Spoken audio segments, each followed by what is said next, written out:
are our two anchors right there. Bruce Pritchard reveals Vince McMahon's reaction when he first met the Bushwhackers. Nah. Bruce Pritchard apparently made himself look like an ass during an interview, recent podcast appearance.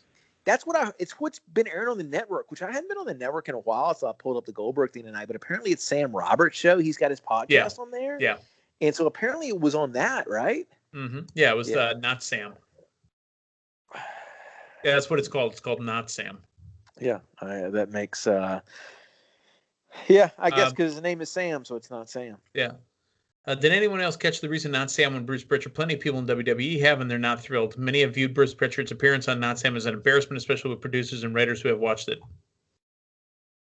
He comes off as arrogant, entitled, all-knowing, and thinks he's smarter than the audience, and that he can dictate to the audience instead of listening to the audience, presenting a product that the audience will want and support. Yeah. Yeah, I'll have to watch it. Like I said, I hadn't seen any of those on the network, so yeah, and I'm not going to either. Yeah. So, all right, let's do this. I should probably bring up the Smackdown preview. I don't give a fuck about the Smackdown, but somebody's going to declare themselves for the Royal Rumble. Ugh, Jesus. I declare. Fucking Royal Rumble. Are you going to gamble in the pool this year? Yeah, I'm in this year, and I am taking that Sunday off, so I should be live with everything, and maybe we'll put you on with Linda, and we'll have a 3-person review show. Yeah, you stopped short of saying 3-way. Yeah, I did because I know what you do. Yeah. No, I think that would work. I mean, like I said, I should be. I might even tweet for that. Oh, look at you! Oh yeah. All right, so all I've got is results. I don't have. Cool. What are spots again in the pool? $5. Yeah, $5 or $10. No, 10 actually. Here's my goal. my goal is to because it's $5, it's only $150. Yeah, it's 10. But my goal is to get 29 people in it for doing a work. I want a free spot. So if we can get this thing filled up quickly, I want to do a women's as well. Oh. Because it's not about, what's going on. It's about you get a 1 in 30 shot to win a pool. Yeah. That's all. I was gonna invest like $100 with a 33% chance to win 300. Well, I'm gonna plan on taking my 200 winnings from fantasy football. Dude, how great would this shit be? Like if I see Lashley between now and then, should I get Lashley in the pool? Should I get Lashley to buy a spot? Wouldn't that be fucking awesome? Yeah. Mysterious donor Bobby Lashley has won the Royal Rumble. No, he didn't. Yeah, he did. He had number 5. All right, let's do this. Let's get this thing done. That motherfucker, he might get Pete Rose for that shit. Yeah, let's get this thing done. All right. I have nothing on SmackDown. We're going to make it up as we go. All right, yeah. 5, 4, 3. Good morning, wrestling fans. Welcome to PWR today, Friday morning, January 8th, 2021. I'm the man they call Meathead, and we have made it to the end of the week and probably one of the craziest weeks we've had. You thought we had a crazy 2020? That's all hindsight now. But think about what we've had going on this last week. But we're here to talk a little wrestling, a little goofiness, a little shenanigans, and I always do that on Friday mornings with Matthew Thomas. Good morning, Matthew. Good morning. Happy almost the weekend. Yeah, the weekend, like the group, the weekend? That was the guy that was in Uncut Gems, right? I don't know. Uncut Gems, wasn't it Adam Sandler? Yeah, it was. And it was not a favorite of mine. Hey, at least you didn't watch The Cobbler. No, you're right. I've not watched The Cobbler. I have lived on this planet well over 48 years. And by far, the number one worst movie I've ever seen was The Cobbler. What era? What time period are we talking? Well, that's Adam Sandler Netflix era. It's on Cobbler? Netflix. It's one of the movies he made for Netflix. Yeah. Okay. That's I'm about to drop a bomb here. Get ready in 3, 2, 1. It's fucking awful. Interesting. See, now I've got to watch it now to see if it truly is that awful. Yeah. I'm not one that wants to know or figure out the twist of a movie. I had to figure it out in about the first 3 minutes. So here's what the fans want now after we floated this this nugget. They want a full-fledged review of the cobbler. I think that needs to be some future content we've got coming down the pipeline. Yeah. No. What we can do is we can do a rewatch of the league together. I'm down for that. Yeah. No, I mean, the thing of it is, you've got the insight and you've got the knowledge, and I'm a new viewer going in, so I think it can be, like the elder statesman, leading the rookie that's just up and coming and trying to absorb this. And I think it would give you pride. It would be one of those videos. You see these videos on YouTube of people listening to a Fleetwood Mac song for the first time or something, engaging their reaction. It would be kind of like that. I don't drink cranberry juice, sir. I don't have a UTI. Is that kind of like an innie or outie? You've got the innie outie belly urinary tract infection. I don't have a urinary tract infection. I don't need cranberry juice. I thought that was a hybrid between an innie and an outie belly button. No, but when you get farther down the road in the league, there's a half hoodie. Now that I'm thinking about it, I'm very curious though, because what do you know what the ratio of outie to any belly buttons are? Because I don't feel like I've seen a lot of outies. Well, I do know that there's also probably a number between cut and uncut, and I'm not going to let anyone know if I'm cut or uncut. I'm not Belichick with a hood on or the hood off, but as far as innies or outies, I don't know. It's like, what's the ratio between, sun and, no sun? I mean, what's the ratio between, it sticks out, or, you got sideburns or mutton chops? Will you disclose if you're rocking an innie or an outie? I will disclose that my finger goes knuckle deep into that damn thing. Yeah. Same here. Two innies representing. Oh yeah. As you can tell, we don't have anything to talk about, but I do want to talk about our sponsors. First off, it's collarandelbowbrand.com, and they've got the gear on. I've got my gear on. Matthew, I know that you've got your collar and elbow gear at the house as well. And we used PWR 360 to save ourselves 10% off of the gear. I've been able to pick through, get my size. It's comfortable. I've gotten it shipped to me. They've taken care of me.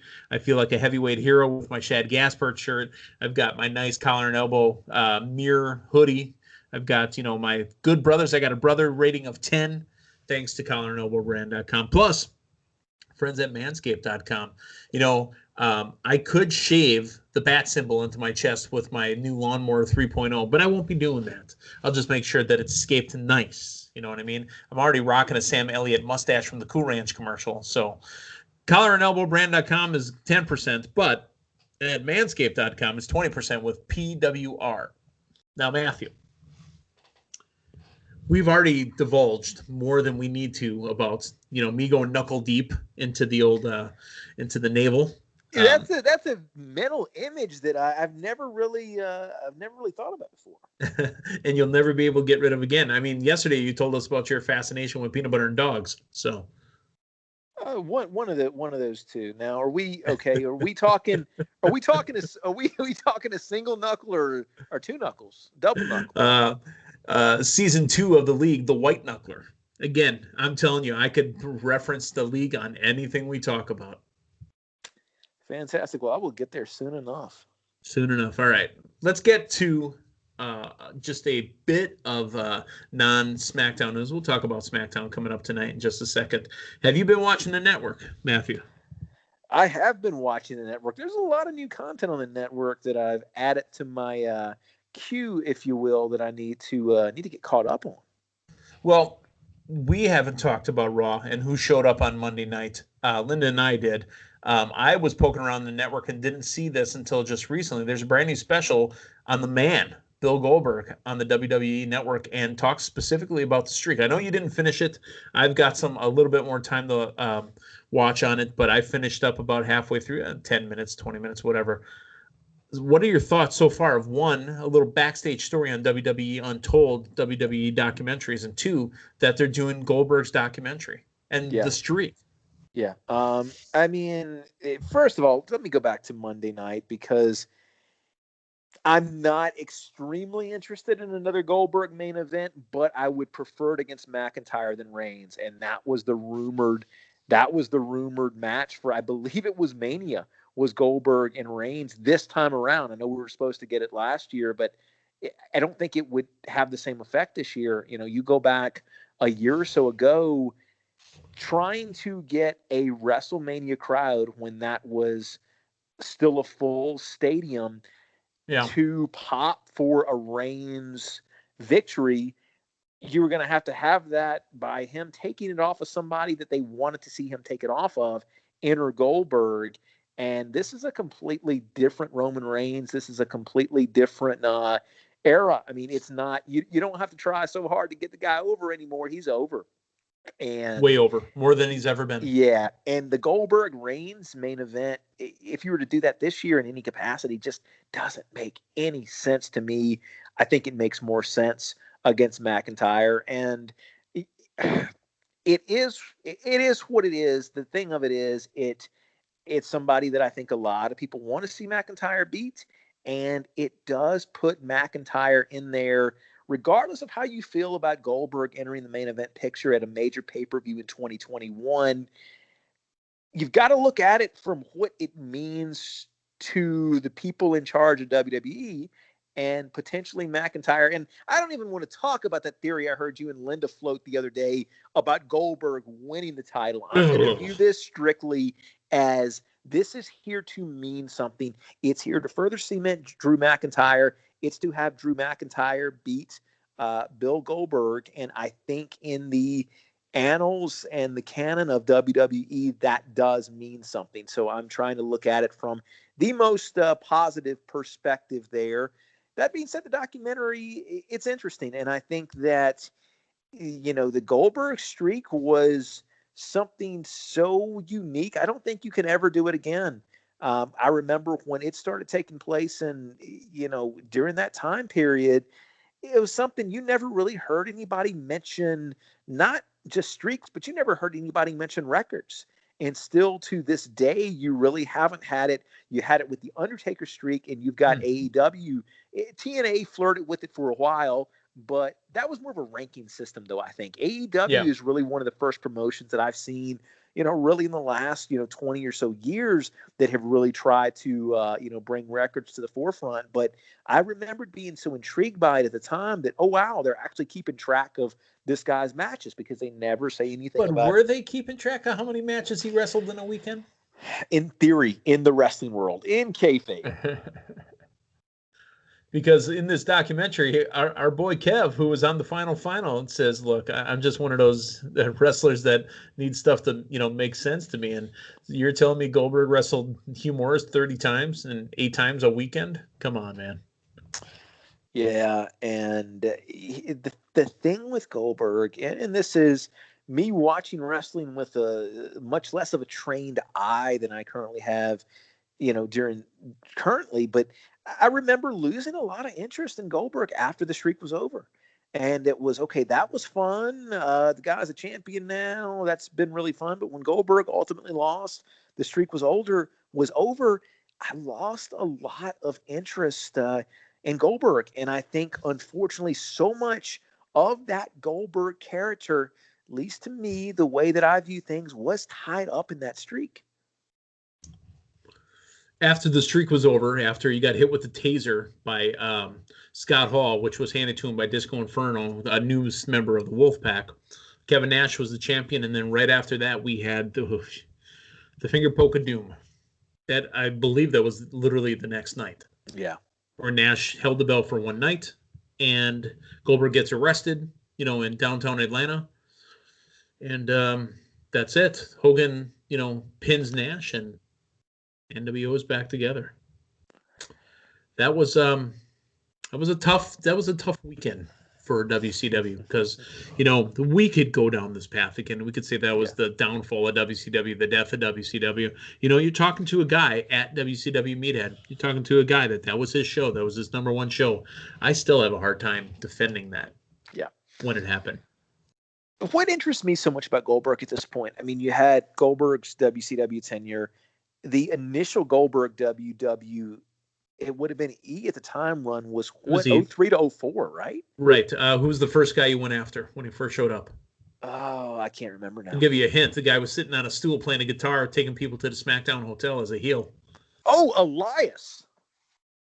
Elias. It was The Rock. It was heel Rock, Hollywood Rock. Yeah. Remember? And then, of course, yeah. And I remember at the time I had kind of bowed out of wrestling for a little while, but my first pay-per-view back was WrestleMania 20. And so I remember watching Goldberg and Stone Cold live as it happened. Well, it was and Goldberg Lesnar with Stone Cold. It was Goldberg Lesnar. I'm sorry. Stone Cold was the ref. That's right. And I didn't know much of the backstory, so I was it wasn't 20. It was 21. Yeah, no, that was 20. That was at the Guard. That was 20. It was at the Guard? Okay, you're right. I am quite positive. And I remember 21 was Hollywood. 22 was Chicago. Yeah. And I remember the reaction and not really knowing what was going on because both guys were being quintessentially booed out of the building. And they were booed out of the building. Yeah, they were both going their opposite ways from the WWE, and that was a very, very interesting match to watch. More so for the crowd reaction. Yeah.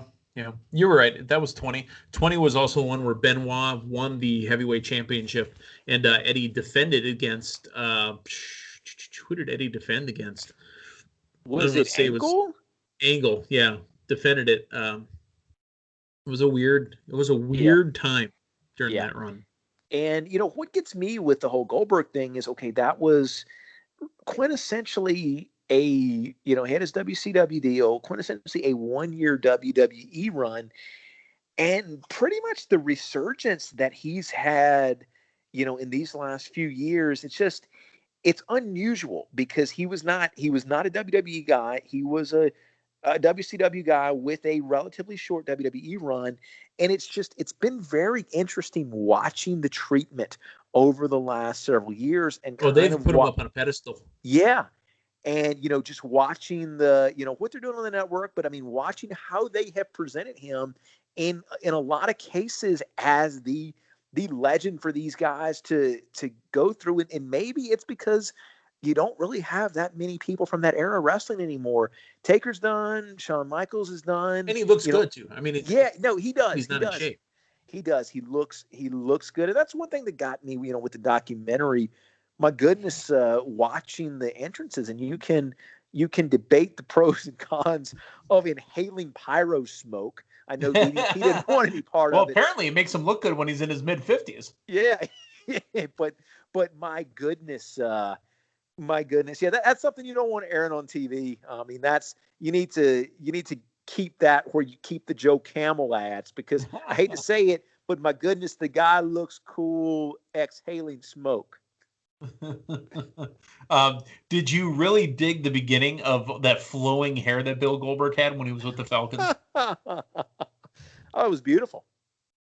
I always wonder when people go bald at an early age where they're young but they're bald. Are they doing it because it's a choice, or are they doing it because they're trying to get ahead of the curve because they see that they got the widow's peak? Goldberg had a flowing head of hair, and DDP goes, "Dude, what did you do? Austin's got the bald-headed guy thing." He goes, "This is my look, bro. I'm going with it." He goes, "Okay, man." Yeah, well, and the thing of it is, though, I mean, I imagine in the caveman's never quite been that long, but I imagine when it's that long, it's something else to take care of and maintain, and not that you don't have to do that with the shaved head. I mean, that's work in and of itself, but maybe he was just doing his monthly budget and said, "Man, I'm spending a lot on shampoo," because I bet you he was using shampoo and conditioner. I'm willing to bet that he was the one that whispered in the ears of Manscaped.com and said, "You know what? Let's get our heads scaped. Let's do our bodies now." Let me ask you this, and you might not know the answer to it, and if you don't, that's okay. Can bald people get lice? I don't know, but you should go ahead and watch The League, because there's an episode on that too. Is there not an episode on just about everything? I'm telling you, what are you waiting for? The poor bald-headed guy in The League gets lights because he has clear hair. It's all until you get this going, Matthew, and we start the rewatch podcast that we're going to do on the side. I'm going to keep bringing it up over and over. Well, what I'm hearing is it sounds like the league answers a lot of pressing questions that I have. That maybe pressing not questions about has, life. But that come to my mind.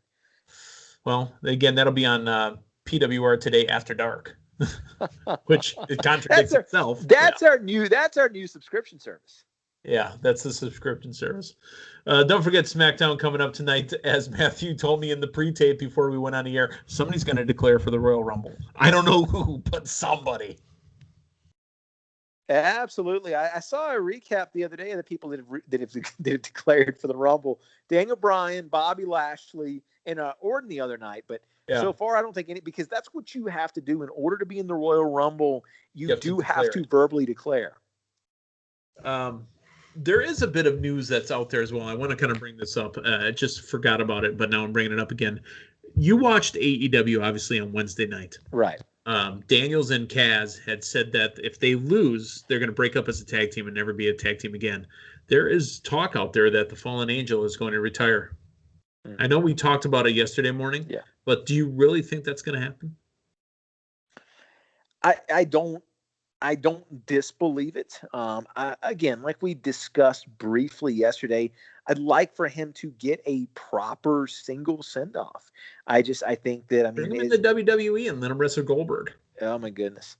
Hey, I'd pay to see that. Even though everything is on the network, I would pay a special pay-per-view fee to see that. My goodness, and not that everybody has to go to the WWE and this, that, and the other, but that is something that I would enjoy seeing, and I've always wished I would have seen would be a Daniels WWE run. Okay, well, we never thought we'd get it from AJ Styles. No, AJ Styles is the last guy literally to just show up out of nowhere and not have to go through NXT, and literally he went right to the main event. And it was no, basically, all right, we're going to keep you in the mid card for a handful of months. Right, like I said with Jericho, where he had to work X-Pac and Road Dogg for 6 months. They respected the tenure. They expected what he'd done in the industry before, and actually to see somebody go over and, be treated with the proper booking like that. And you go back into the archives, I said after he premiered that he would hold a major title within his first year in the company, and sure enough, he premiered in January, and it was the September 11th pay-per-view in Richmond, Virginia, that I was not in attendance at. My sister was there, and that's when he won his first title. There you go. In WWE. And nobody's ever going to forget that hair at WrestleMania, that opening match hairstyle. Remember when the wind hit him? Yeah, I think that was San Francisco. Yeah, that may have been. Yeah, that was NWO DX match. Sting versus Triple H. That was the WrestleMania with the sunlight. That was the WrestleMania with the sunlight, and then they lost the light. No, that was Orlando. We were at Orlando when the lights went down for a while.